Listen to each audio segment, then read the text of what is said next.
안녕하세요. 제자의 시선입니다. 혹시 여러분은 이런 경험 있으신가요?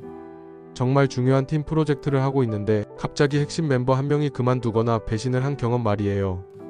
그럴 때 느끼는 그 충격과 당황함. 정말 막막하죠. 오늘은 바로 그런 상황을 겪었던 초대교회의 이야기를 함께 나눠보려고 해요. 예수님의 제자 중 하나였던 가룟 유다가 스승을 배신한 후 남은 제자들이 어떻게 이 위기를 극복했는지, 그리고 그 과정에서 우리가 배울 수 있는 신앙의 비밀이 무엇인지 살펴보겠습니다. 오늘 본문은 사도행전 1장 12절부터 19절까지입니다. 제자들이 감람원이라 하는 산으로부터 예루살렘에 돌아오니 이 산은 예루살렘에서 가까워 안식일에 가기 알맞은 길이라. 들어가 그들이 유하는 다락방으로 올라가니 베드로, 요한, 야고보, 안드레와 빌립, 도마와 바돌로메, 마테와 및 알페오의 아들 야고보, 셀롯인 시몬, 야고보의 아들 유다가 다 거기 있어. 여자들과 예수의 어머니 마리아와 예수의 아우들과 더불어 마음을 같이하여 오로지 기도에 힘쓰더라. 모인 무리의 수가 약 120명이나 되더라. 그때 베드로가 그 형제들 가운데 일어서서 이르되, 형제들아, 성령이 다윗의 입을 통하여 예수 잡는 자들의 길잡이가 된 유다를 가리켜 미리 말씀하신 성경이 응하였으니 마땅하도다. 이 사람은 본래 우리 수 가운데 참여하여 이 직무의 한 부분을 맡았던 자라. 이 사람이 불의의 삭으로 밭을 사고 후에 몸이 곤두박질하여 배가 터져 창자가 다 흘러나온지라. 19이 일이 예루살렘에 사는 모든 사람에게 알리어져 그들의 말로는 그 밭을 아겔다마라 하니 이는 피밭이라는 뜻이라. 예수님이 하늘로 승천하신 후 제자들의 마음이 어땠을까요? 감람산에서 예루살렘으로 돌아오는 그들의 발걸음이 얼마나 무거웠을지 상상이 되세요. 스승을 잃었고 동료 하나는 배신했고 앞으로 무엇을 해야 할지도 막막했을 거예요. 그런데 놀라운 일이 일어납니다. 이들이 다락방에 모여서 한 일이 무엇인지 아세요? 본문 14절을 보면 이 사람들이 여자들과 예수의 어머니 마리아와 예수의 아우들과 더불어 마음을 같이하여 오로지 기도에 힘쓰니라. 정말 인상적이에요. 절망적인 상황에서 그들이 선택한 것은 원망도 포기도 아닌 바로 기도였어요. 그런데 여기서 베드로가 정말 놀라운 리더십을 보여줍니다. 120명 정도가 모인 가운데 베드로가 일어서서 이렇게 말해요. 형제들아, 성령이 다윗의 입을 통하여 예수 잡는 자들을 인도한 유다에 대하여 미리 말씀하신 성경이 응하였으니 마땅하도다. 베드로는 가룟 유다의 배신을 단순한 실패나 우연한 사고로 보지 않았어요. 오히려 하나님의 계획 안에서 이루어진 일로 받아들였죠. 그리고 더 중요한 건 베드로가 여기서 멈추지 않았다는 거예요. 구멍난 자리를 그대로 두지 않고 새로운 제자를 세우기로 결정했어요. 이게 정말 지혜로운 판단이었다고 생각해요. 상처받은 공동체가 회복되려면 그 상처를 덮어두는 게 아니라 건강한 방식으로 치유해야 하거든요. 그런데 새로운 제자를 선택하는 과정이 정말 흥미로워요. 베드로가 두 사람을 후보로 세웠어요. 바사바라고도 하는 요셉과 마띠아였죠.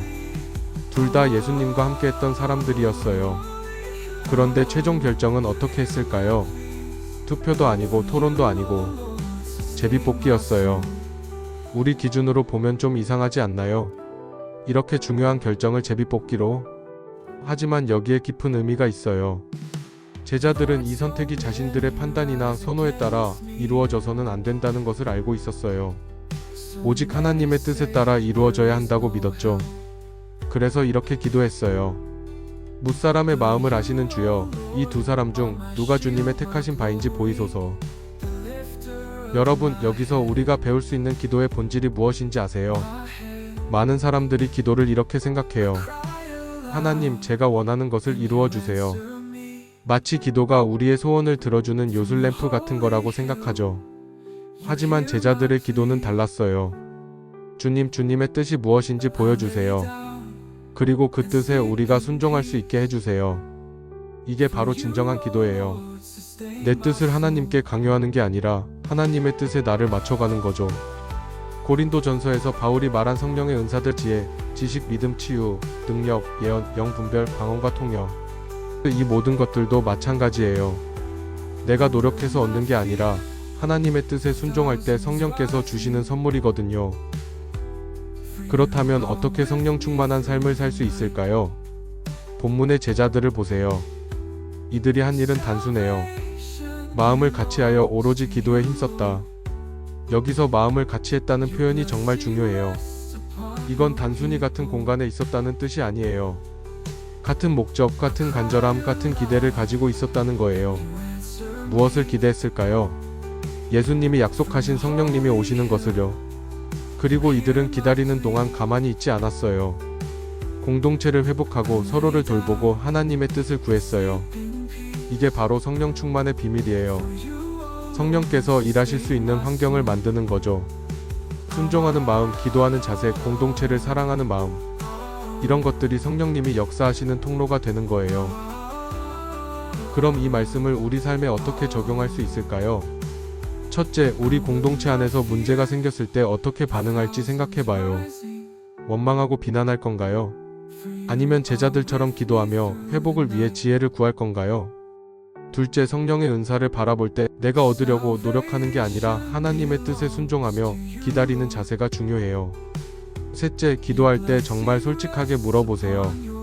주님, 제 뜻이 아니라 주님의 뜻이 무엇인가요? 그 뜻에 순종할 수 있도록 도와주세요. 사랑하는 여러분, 오늘 이 말씀을 통해 깨달았으면 하는 게 있어요. 교회는 완벽한 사람들의 모임이 아니에요. 때로는 배신도 있고 실망도 있고 상처도 있어요. 하지만 그런 상황에서도 하나님의 계획은 멈추지 않아요. 오히려 그런 어려움을 통해서 우리는 더 깊은 신앙을 배우고 더 간절히 기도하게 되고 더 확실하게 성령님만을 의지하게 되는 거죠. 여러분이 지금 어떤 상황에 있든지 제자들처럼 마음을 모아 기도하시기 바라요. 그리고 성령님의 인도하심을 기대하세요. 분명히 하나님께서는 여러분의 삶과 공동체를 회복시키시고 충만하게 채워주실 거예요. 오늘도 성령님의 은혜가 여러분과 함께 하시길 축복합니다. 영상이 도움이 되셨다면 좋아요와 구독 부탁드려요. 댓글로는 여러분의 기도 제목이나 은혜 받은 부분을 나눠주세요. 함께 기도하겠습니다. 다음 주에도 더 좋은 말씀으로 찾아뵐게요. 하나님의 평강이 함께 하시길 바랍니다.